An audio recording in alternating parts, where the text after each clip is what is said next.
नमस्कार दोस्तों, स्वागत है आपका माधव क्लासेस में। आज है 20 मार्च और 20 मार्च से रिलेटेड जितनी इंपॉर्टेंट करंट अफेयर बनती है मैं आपके सामने क्वेश्चन लेके आया हूं। देखिए, मैं आपसे प्रीवियस वीडियो का एक क्वेश्चन पूछूंगा जिसका आंसर आपको कमेंट बॉक्स में देना है। हमारा पहला क्वेश्चन है, गोधाम योजना हाल ही में किस राज्य में शुरू की गई है? तो राइट आंसर हो जाएगा छत्तीसगढ़ में। देखिए, छत्तीसगढ़ के चीफ मिनिस्टर विष्णु देव साव ने बिलासपुर डिस्ट्रिक्ट से गोदाम स्कीम की शुरुआत की है। इस स्कीम का मुख्य उद्देश्य बेसहारा और आवारा पशुओं को सुरक्षित आश्रय देना, गायों का संरक्षण करना और रूरल इकोनॉमी को मजबूत बनाना है। देखिए, गोदाम में पशुओं को चारा, पानी और इलाज मिलेगा। साथ ही लोगों को एम्प्लॉयमेंट और ट्रेनिंग देकर ऑर्गेनिक फार्मिंग को बढ़ावा दिया जाएगा। देखिए, मुख्यमंत्री ने घोषणा की है कि प्रदेश के सभी गोदाम अब सुरभि गोदाम के नाम से जाने जाएंगे। याद रखेंगे।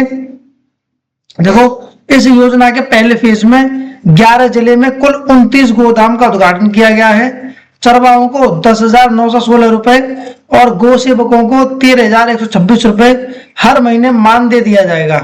साथ ही गोबर से उपयोगी चीजें बनाने की ट्रेनिंग भी दी जाएगी। याद रखेंगे।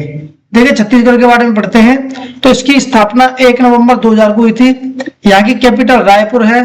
यह हाईकोर्ट बिलासपुर में है।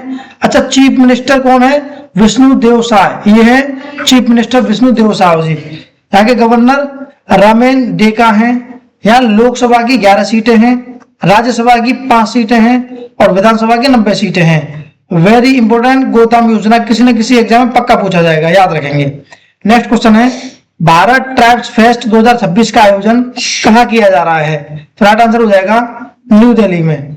देखिए, Bharat tribes fest 2026 new Delhi में शुरू हुआ है। इस महोत्सव 18 मार्च से 30 मार्च 2026 तक चलेगा। इसका आयोजन ministry of tribal affairs and TRIFED ने मिलकर किया है। देखिए, इस फेस्ट का inauguration union minister for tribal affairs Jual Oram ने किया है। अच्छा, इसका उद्देश्य भारत की travel culture, art and business को बढ़ावा देना है। यहाँ 200 से अधिक स्टॉल्स लगाए गए हैं।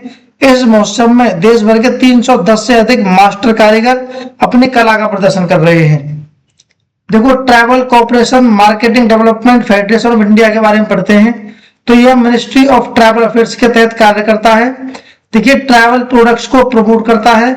इसका उद्देश्य भारत की ट्रैवल कम्युनिटीज को प्रोडक्ट को बाजार को उपलब्ध कराकर उनकी आय और जीवन स्तर को बढ़ाना। इसकी एस्टेब्लिशमेंट 1987 को हुई थी और इसका हेडक्वार्टर न्यू दिल्ली में है। याद रखेंगे। नेक्स्ट क्वेश्चन है, न्यूयॉर्क शॉर्ट एनिमेशन फेस्टिवल 2026 में सर्वश्रेष्ठ निर्देशक का पुरस्कार किस फिल्म को मिला है? तो राइट आंसर हो जाएगा चीमी को। देखिए, असमिया एनिमेटेड लघु फिल्म चीमी ने न्यूयॉर्क सिटी या न्यूयॉर्क शॉर्ट एनिमेशन फेस्टिवल 2026 में सर्वश्रेष्ठ निर्देशक का पुरस्कार जीता है। देखिए, निर्देशक इसके डॉक्टर पार्थ सारथी महंत हैं जो असम के एक IPS अधिकारी हैं। ये हैं डॉक्टर पार्थ सारथी महंत। नेक्स्ट क्वेश्चन है, भारतीय रिजर्व बैंक RBI को initiative of the year award किसके द्वारा प्रदान किया गया है? तो राइट आंसर हो जाएगा सेंट्रल बैंकिंग लंदन द्वारा।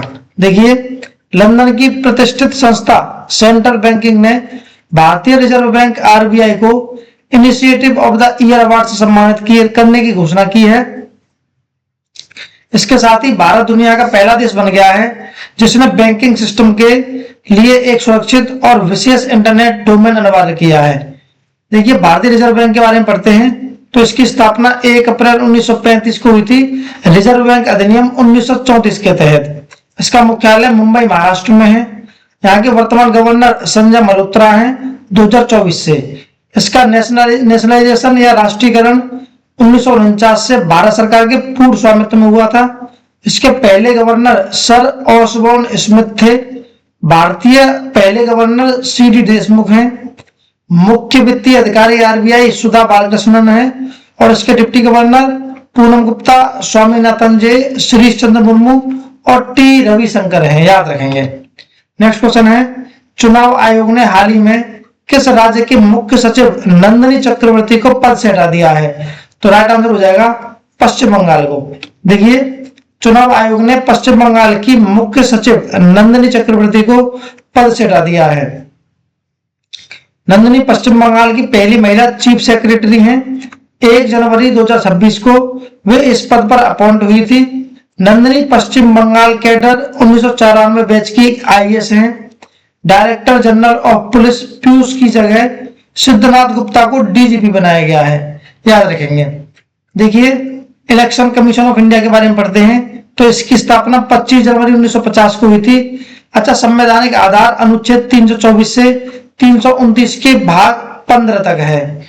देखिए, प्रकार इसका स्वायत्त संवैधानिक निकाय है। इसका मुख्यालय न्यू दिल्ली में है। इस समय पर मुख्य चुनाव आयुक्त ज्ञानेश कुमार जी हैं। देखिए, भारत निर्वाचन आयोग के बारे में पढ़ते हैं तो इसका कार्य लोकसभा, राज्यसभा, विधानसभा, राष्ट्रपति और उपराष्ट्रपति के चुनाव कराना। मुख्य चुनाव आयुक्त का कार्यकाल 6 वर्ष या 65 वर्ष की आयु होता है। मुख्य चुनाव आयुक्त की नियुक्ति राष्ट्रपति द्वारा होती है। और याद रखेंगे, राष्ट्रीय मतदाता दिवस 25 जनवरी को मनाया जाता है। कई एग्जाम में पूछा गया है, वेरी इंपोर्टेंट।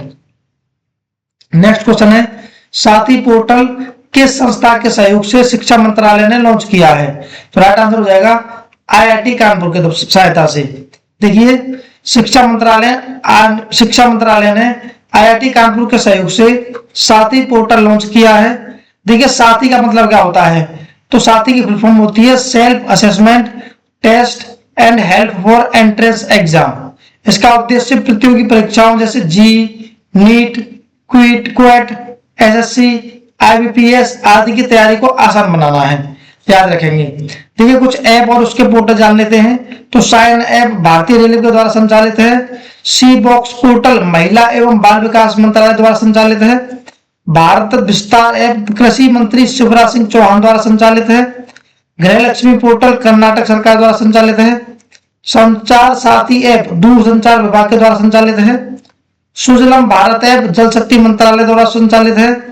और कायका सेतु पोर्टल कर्नाटक सरकार द्वारा संचालित है। माई भारत ऐप केंद्रीय मंत्री मनसुख मंडाविया द्वारा संचालित है। Never alone app AIIMS Delhi द्वारा संचालित है, याद रखेंगे, पक्का किसी न किसी एग्जाम में पूछा जाएगा। नेक्स्ट क्वेश्चन है, सर्वोच्च न्यायालय ने फैसला सुनाते हुए निम्न में से किसे मातृत्व अवकाश का हकदार बताया है? तो राइट आंसर हो जाएगा सभी गोद लेने वाली मां को। देखिए, सर्वोच्च न्यायालय ने उस कानून को रद्द कर दिया जिसमें कहा गया है कि 3 महीने से कम उम्र के बच्चे को कानूनी रूप से गोद लेने वाली महिला की मातृत्व अवकाश की हकदार होगी। न्यायालय ने कहा कि गोद लिए गए बच्चे की उम्र चाहे जो भी हो, मां को 12 सप्ताह का मातृत्व अवकाश मिलना चाहिए। कोर्ट ने सामाजिक सुरक्षा संहिता के सेक्शन 60(4) को रद्द करते हुए कहा कि यह प्रावधान संविधान के आर्टिकल 14 जो समानता का अधिकार होता है और आर्टिकल 21 जो जीवन और व्यक्तिगत स्वतंत्रता का अधिकार होता है, इसका उल्लंघन करता है। देखिए, सुप्रीम कोर्ट ऑफ इंडिया के बारे में पढ़ते हैं। भारतीय संविधान के भाग 5 में संघीय न्यायपालिका का उल्लेख है। भारत के संविधान में सुप्रीम कोर्ट का वर्णन अनुच्छेद 124 से 147 तक है। सर्वोच्च न्यायालय भारत का सर्वोच्च न्यायालय न्यायिक निकाय है। 28 जनवरी 1950 को सुप्रीम कोर्ट का उद्घाटन हुआ था। भारत का सुप्रीम कोर्ट न्यू दिल्ली में स्थित है और सुप्रीम कोर्ट में जजों की स्वीकृत संख्या 34 है। सर्वोच्च न्यायालय के मुख्य न्यायाधीश को भारत के राष्ट्रपति शपथ दिलाते हैं। सुप्रीम कोर्ट के न्यायाधीश 65 वर्ष की आयु तक पद पर बने रह सकते हैं।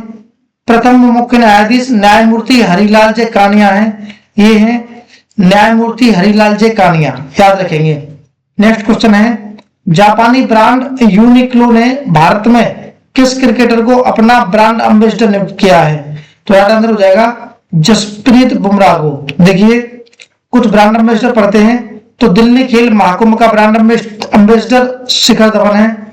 न्यू बैलेंस का पहला भारतीय एम्बेसडर जानवी कपूर है। PNB की पहली महिला ब्रांड एम्बेसडर हरमनप्रीत कौर है। यूनिसेफ इंडिया का सेलिब्रिटी एडवोकेट कीर्ति सुरेश है। ICC T20 वर्ल्ड कप 2026 के ब्रांड एम्बेसडर रोहित शर्मा है।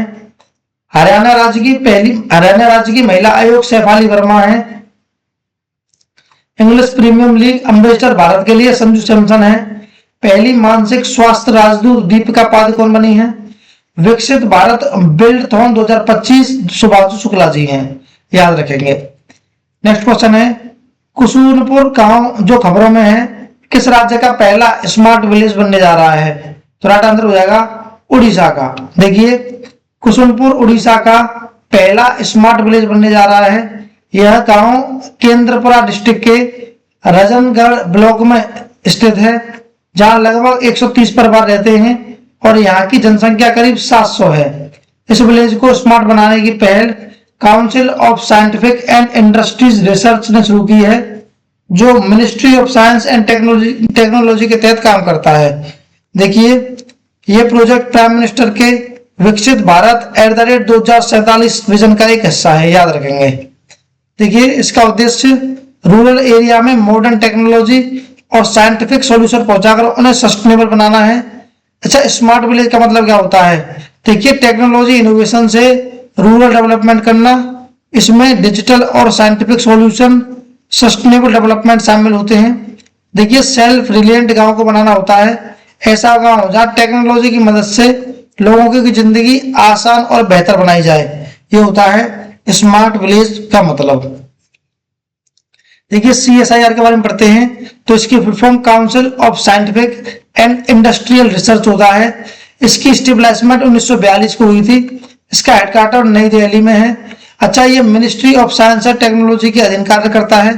ये साइंटिफिक रिसर्च और टेक्नोलॉजी के माध्यम से देश के ग्रोथ और प्रॉब्लम्स का समाधान करता है। देखिए इस तरीके से हमने आज के इंपॉर्टेंट करंट अफेयर को पढ़ लिया है। ये हमारी लास्ट वीडियो का क्वेश्चन है, जिसका आंसर आपको कमेंट बॉक्स में देना है। तो हमारा क्वेश्चन है, नेपाल की पहली ट्रांसजेंडर महिला सांसद कौन बनी है? आपके ऑप्शंस हैं भूमिका श्रेष्ठ, सुनीता श्रेष्ठ, मीरा देवी या कविता करुण। देखिए हमारी वीडियो डेली सुबह 6:30 बजे आ जाती है। करंट अफेयर को देखें, चैनल को सब्सक्राइब करें, क्लास को शेयर करें और कमेंट करें। पढ़ाई करते रहें। बाय।